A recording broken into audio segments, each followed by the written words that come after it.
Тэгээд үүнтэй холбоотой хэлэхэд бол та 1990 оны Арслан хувьсгалыг бол төрийн хэрэгт байсан гэж өмнөх олон ярилцлагуудад хэлжсэн.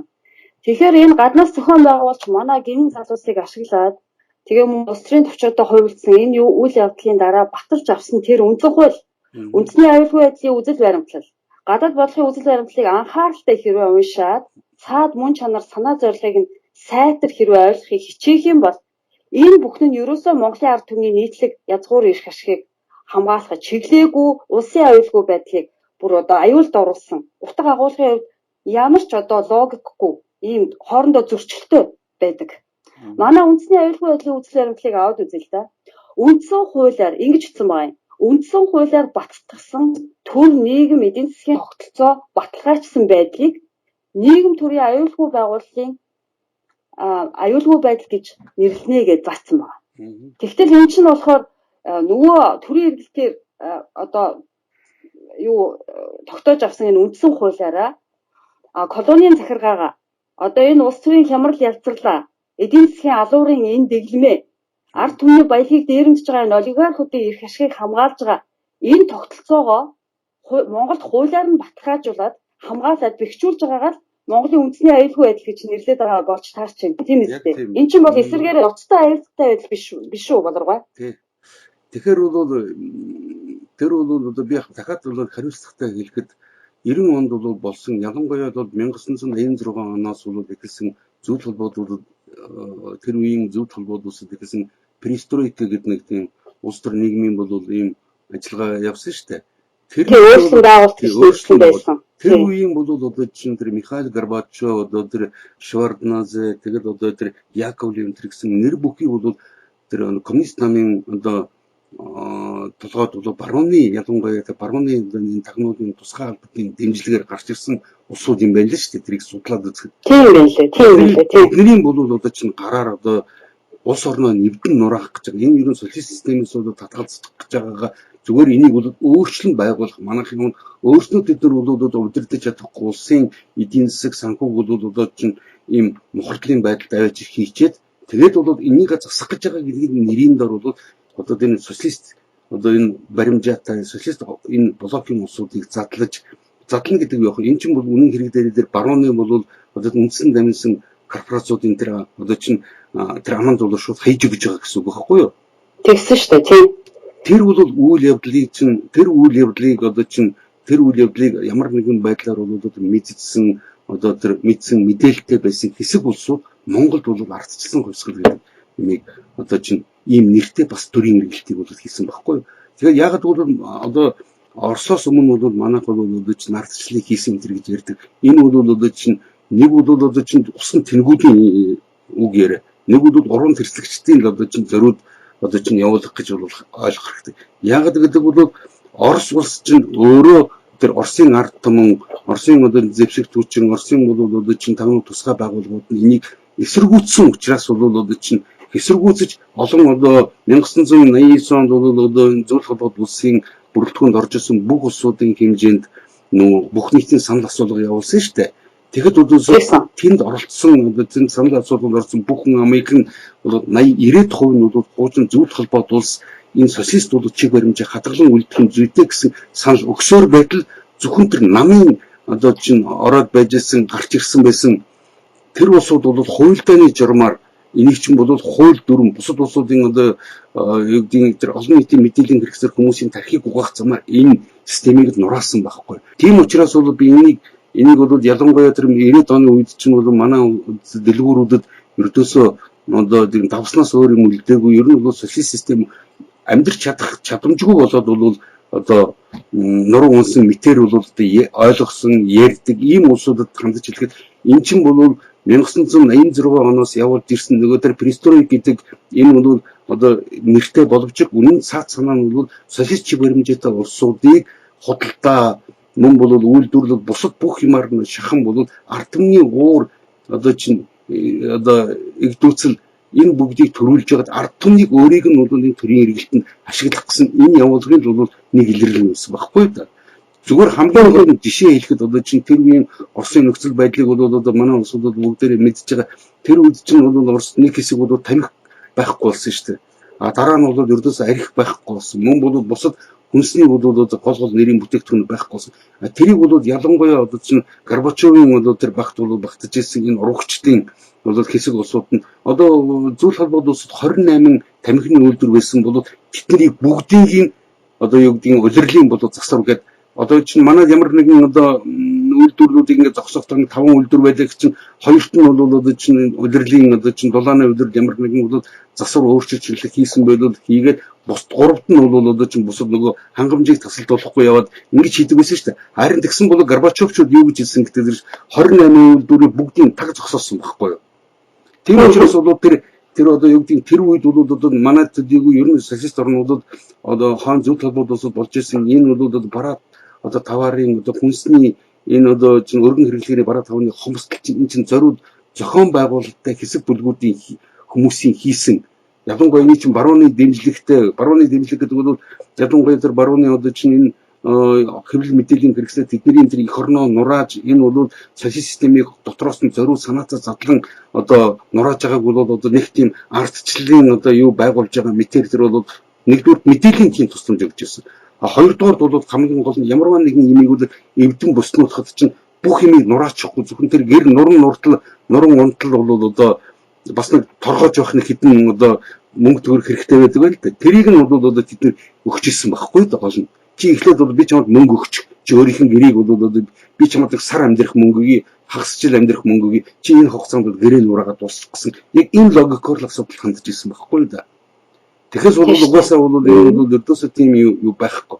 Тэгээд бол чиний саяны бол асуултанд ингээд хэлэхэд тэгээд бид нар бол хамгийн гол нь манай энэ 3 дахь хөрш гэдэг энэ бодлогыг бол яг ийм төрлийн эргэлтээр бол гарч ирсэн улсуудад тэр нөгөө өөрийнх нь өнөөдөр далд эзэд байгаа тэр төрлийн эргэлтийн гол үзэл санааг бол одоо чинь Хүйтэн дайн гэдэг нэрээр одоо чинь 50 хэдэн жил бол явуулж ирсэн. Мөн бол одоо энэ улсуудын одоо манай төрийн эргэлтийн ардчдын ард нь бол зогсож байсан тэднийг бол одоо ил талд одоо санхүүгээр дэмжиж байсан мөн бол ил талд бол өдөрдмжаар бол одоо чинь дэмжиж байсан энэ улсууд чинь Монголын эдийн засгийг сүйтгэх Монголын бол одоо чинь баялагийг одоо булаан одоо дээрэмдэх энэ үйл ажиллагааг тэд нар бол 3 дахь хөрш учраас бид нар бол 3 дахь хөрштэй өгж байгаа. Яагаад бол бид нар Оросын холбооны улсыг бүгд найрамд хязгаарлагдсан энэ хоёр том хөршийн дунд байрлаж байгаа учраас энэ хоёр бол одоо хөрш манай улсыг нэгдүгээр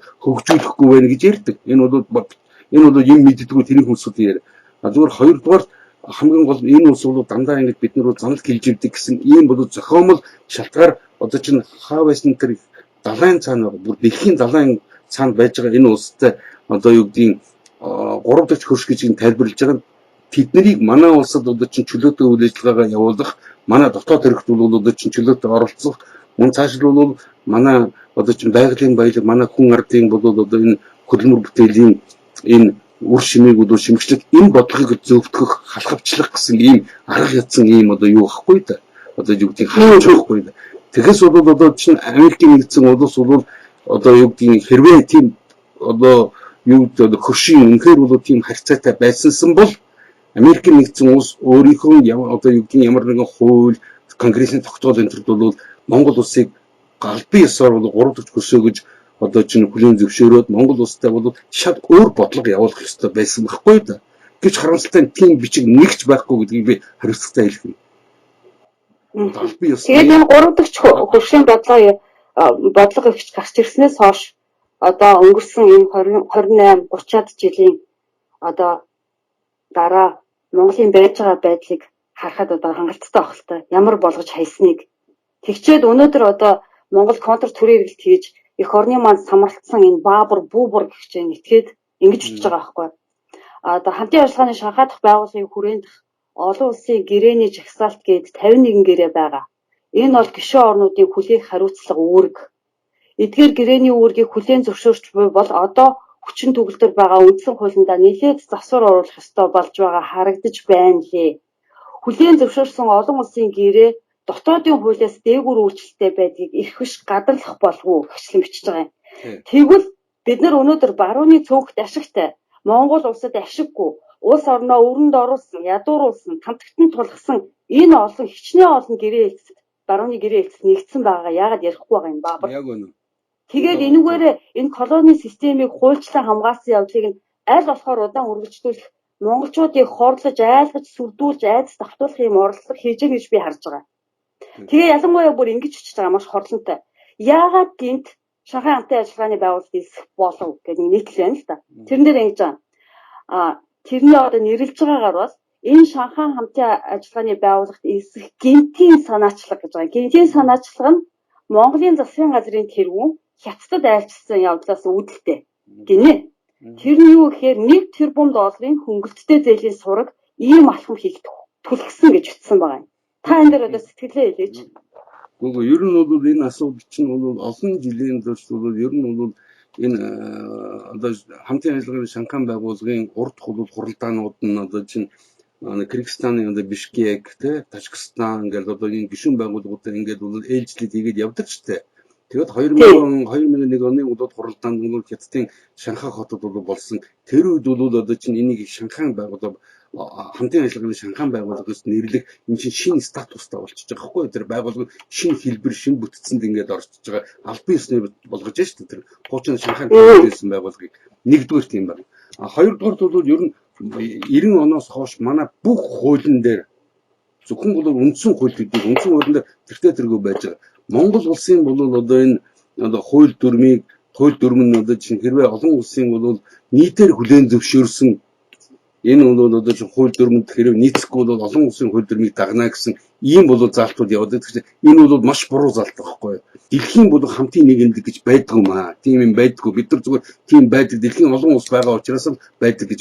Тэнд чинь бол ганцхан бол Америкийн нэгэн улс бүгрэн бол одоо чинь одоо юу гэдгийг бүр дороо хийгээд өвдгөлцсөн ийм асуудал байдаг байхгүй юу? Болно. Тийм учраас бол одоо чинь тийм учраас хэрвээ олон улсын гинтэр гэж байгаа бол тэрний цааталтын хаалтан дотор энэ чинь Америкийн бодлого гэж одоо чинь англосаксын бодлого гэж бид нар ойлгох ёстой байхгүй яг бодит байдал нь ийм л байгаа. Өнөөдөр бол зөвхөн жишээ аваад Европын холбоонд чинь 27-8 улс бол одоо орцсон байгаа шүү дээ. Тэр Европын улсыг бол бас Европын ард түмнүүдийг бол дотор зэрэг чинь та нарын амьдрал сатаа сайжрна бол одоо чинь одоо юу гэдгийг маш одоо олон янзын сайхан амлалт хийж байгаа тэр улсуудыг үндсэндээ 28 улсыг бүгдийг одоо тусгаар тогтноос нь татгалзуулаад төв банкнаас нь татгалзуулаад хил хязгаараас нь татгалзуулаад тэгээд бол тэр чинь Европын холбоо гэж бол ийм холбоо байгуулсан байгаа шүү дээ тийм үү. Энэ байгууллагыг хамгийн анхны бол санаачилсан чинь 1970 оны үеэр чинь Англи бол энэ чинь нөгөө Европын худалдааны холбоо гэдэг нэрээр анх санаачилсан байхгүй юу.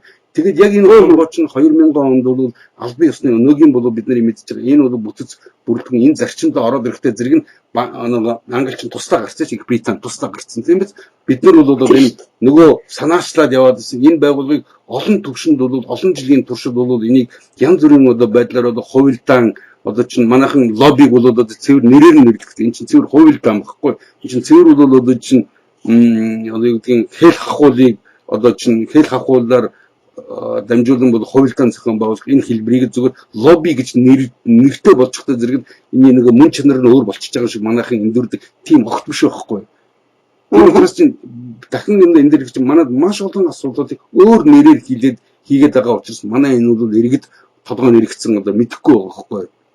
Тийм учраас чинь энийг бол ямарваа нэгэн юмыг хизээ бол одоо чинь зас болох юмыг яг нэрээр нь нэрлэж сурах хэрэгтэй байхгүй бид нар. Яг жинхэнэ тэрний нэрээр нь өөрийнх нь яг жинхэнэ тэр явуулж байгаа тэр үйл ажиллагаа тэр бодлого үйл ажиллагааных нь мөн чанарт нийцсэн тэр жинхэнэ нэрээр нь нэрлэж сурах хэрэгтэй юм байна. Тэгээд бол энэ чинь ингэж явсаар байтал бол ингэж яваад Монгол улсууд бол маш олон бол одоо жишээ нь Монголын ард түмэн байтгаа бол одоо энэ их хэрэгчид өөрснөө сайн мэдэхгүй Монголын олон улсын байгууллагууд Монгол улс илссэн шүү дээ. Тэгэхэд ийм бол одоо жишээ нь одоо янз бүрийн ийм одоо шууган гаргадаггүй байсан мөртлөө Монгол улсын бол яг эрхэшигт Монголын ард түмний эрхэшигт нийцэх ийм бол байгууллагад илсгэхээр л бол одоо эдгээр одоо ингээд энэ тэнд бол дуугаа аваад ингээд бол хашгиралдаад ингээд байна гэдэг чинь бол эдгээр үндсэндээ Монголын төлөө гэсэн бүх нэг эсрэг байна гэсэн үг байхгүй юу эдгээр чинь Монголын төлөө байдгийн бүх нэг эсрэг харин Америк Английн бол одоо чинь төлөө байдгийн бүх нэг тэднийхэн төлөө байдаг ийм улсуудыг л одоо чинь одоо арт социал либералууд гэдэг чинь яг энэ байхгүй юу ийм юмнуудыг тэрийг бол барууныг бол одоо чинь тэр Ливийн ард түмэн, Сирийн ард түмэн, одоо чинь Иракийн ард түмэн, Афганистаны ард түмнийг бөмбөгдөж яхад тэдний хувьд бол зүв байхгүй энэ одоо барууныг шүтдэг улсуудад тех ёстой гэж бод. Тэгэхээр тэд нар ганцхан одоо чинь тэд нар хүсэж байгаа юм болох тоо зэрэг чинь бол тийшээ одоо чинь хэрэгтэй үедээ бол доншилсаар тэнэ явчихдаг. Эсвэл бол одоо чинь юу гэдгийг одоо юу гэдгийг Монголоос бол гаргасан хулгайлсан бол мөнгөөрөө тэнд очиж бол одоо чинь байр үл хөдлөх хөрөнгө эхнэр хүүхдээ авчиж суулгадаг. Ийм л бол байдлыг гол нь тэдний эрхэмлээд байгаа байхгүй юу. Гэвч тэдэрт бол зүгээр ингэж хандаж хэлэхэд чинь баруунд бол Америкийн нэгдсэн улс баруунд бол худалдаж авсан бүх үл хөдлөх хөрөнгө чинь тэнд бол аваачиж бол одоо чинь суулгасан одоо чинь эхнэр хүүхдүүд бүгд тэдний барьцаанд байдаг байхгүй юу ойлгож байна. Бүгд барьцаан байхгүй юу энэ чинь. Энийг бол өөртөө дэлхийн түвшинд олон бол дандаа энэ эзэрхэх төрөмгийн гүрнүүд бол яг ингэж хийлэгдэг байсан. Ямар нэгэн бол улстай бол одоо чинь ойрт ялангуяа тэдний одоо чинь ард түмэнтэй ярихаас энэ нөгөө ард түмэнтэй ярь тохиролцохыг хизээч тэд хүсдэг.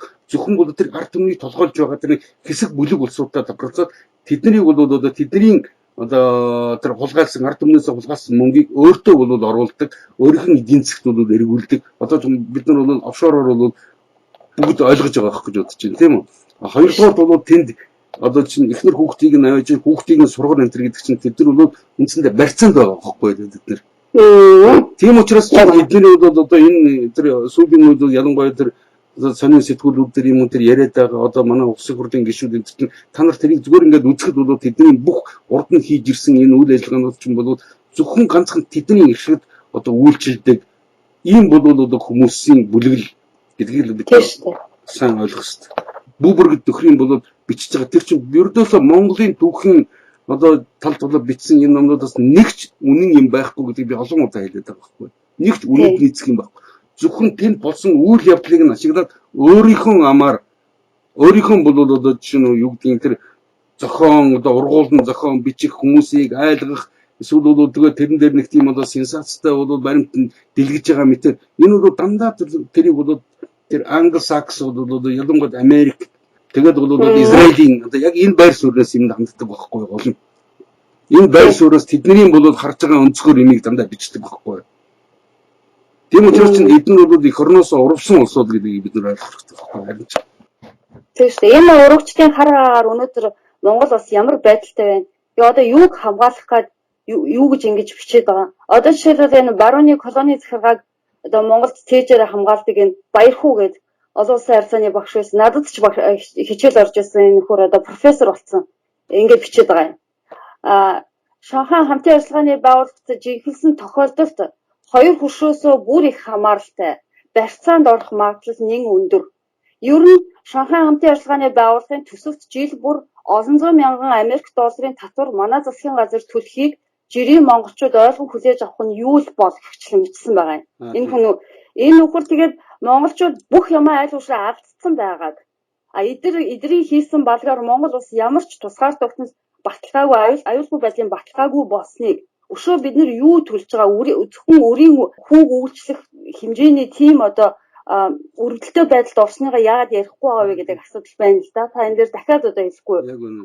Зөвхөн Шанхай хамтын ажиллагааны байгууллагын төсөвт бид нар мөнгө оруулна гэдгийг цохож яриад байгаа болохоос ш мөнгө төлнө гэдгийг яриад байгаа болохоос ш бид нар өшөө юу алдаад байгаа юу алдсан цаашдаа ч юу алдахыг ерөөсөө ярихгүй ш бид нар.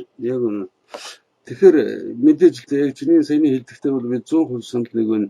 Ер нь Монгол улсын одоо яг эднэрийн бол одоо тавьсан энэ улсуудын бол зүтгүүлж ирсэн энэ бол одоо бодлого юу хэ эднэрийн одоо чинь гараар бол тэдний ардан зогсож байгаа Америк одоо чинь Англи одоо энэ барууны энэ одоо эзэрхэг энэ гүрнүүдийн одоо Монголд явуулж ирсэн энэ бодлогыг яг эднэрийн гараар дамжиж хийгдсэн байхгүй. Эднэрийн гараар бол Монгол улсын эдийн засгийг бол тэр бүтцийн өөрчлөлт нэрийн дөр бол үнэн хэрэг дээрээ бол ердөөсө буснуулаад тэгээ талан хулгайлсан шүү дээ. Хулгайлж дуусгасан. Хоёрдугаар бол эдгээр бол одоо чинь яг Монгол улсын одоо чинь эдийн засгийн бодлого гэж юм байхгүй. Зөвхөн эдний мөнгө явуулж ирсэн нэг неолиберал төр бодлого гэдэг чинь бол Монгол улсыг өнөөгийн энэ байдал зөвхөн бол эдийн засаг төдийг улс төр нийгэм тийм үү бүх бол гадаад худалдааны бүх энийг бол одоо чинь өнөөгийн энэ одоо чинь тамтаггүй байдалд оруулсан гол эцэст нь эдгээр чинь өөрснөө байхгүй. Эдгээр байхгүй. Үзэл сурталчилт нь хамгийн гол нь тэгээд Монголын боловсролын салбарыг ийм урагчид эзэлж авчаад олон улсын харилцааны салбарын ажилтнуудыг хагас хүн сөрөг болгож ингэж бэлтгэж гаргаж байгаа нь маш аимшигт асуудал байгаа байхгүй юу? Ер нь бол Тэгэхээр энэ дээр бас нэг юмыг болох хэрэгтэй. Англи одоо чинь ялангуяа Америк нэгдсэн улс гэдэг чинь бол Англиас бол одоо чинь 18 дугаар зууны бол ихэнх үед чинь тэр одоо Америк гэдэг бол одоо чинь бид нэрлэлсэн байж байгаа. Энэ бол хойд Америкийн энэ өргөн үүдэн нутгийг бол тэднийг эзэлж яваад тентхийн байсан бол одоо чинь бид нартай одоо монголчууд бид нартай бол өвөг дээдс нэгт индианчуудыг бол бидээс ухсаатны цэвэрлэгээ хийж устгасан байгаа шүү дээ бид нар. Тийм шүү дээ. Тэгээд тэр уудам газар тэр их баялагийг нь бол өөрснөө эзэлж авсны дараа бол тэнд Америкийн нэгдсэн улс гэж байгуул. Одоо чинь цэвэр зохиомл улс байхгүй энэ бол.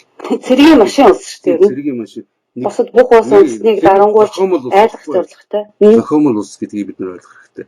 Тэгэд тэр зохиомл улс бол одоо чинь 1776 оноос одоо 2018 оны одоо хүртэл бол одоо 240 гаруй жилийн дотор бол 221 удаа бол гадаад бусад улс орн руу дандаа чинь дайн цэргийн төрөмгийлэл үлдсэн байгаа шүү дээ. Энийг бол Америкийн одоо эрдэмтэн судлаач Уильям Блум гэдэг хүн бол жил бүхэн Америкийн бол гадаад бодлогын энэ бол одоо хийжсэн энэ гэмтэргүүдийг баримтжуулж гаргадаг юм ном байдаг. Надад бол одоо 2 жилийнх нь ном байж байна. Жишээ нь тэр хүн бол бичиж байгаагаар Америкийн одоо чинь 1776 оноос хойш Америкийн нутаг дэвсгэрээр гадны ямар ч бол улс нэгдүгээр занал хийж байгаагүй. Хоёрдугаар тэр байтугай бол Америкийн нутаг дэвсгэр гадны нэгч цэргийн бол одоо хөл тавьж байгаагүй. Ийм байсаар байтал Америкийн бол одоо чинь явуулж байгаа. Эний чи ард нь бол нөгөө Англи байгаа гэдгийг бид маш сайн ойлгох хэрэгтэй байхгүй.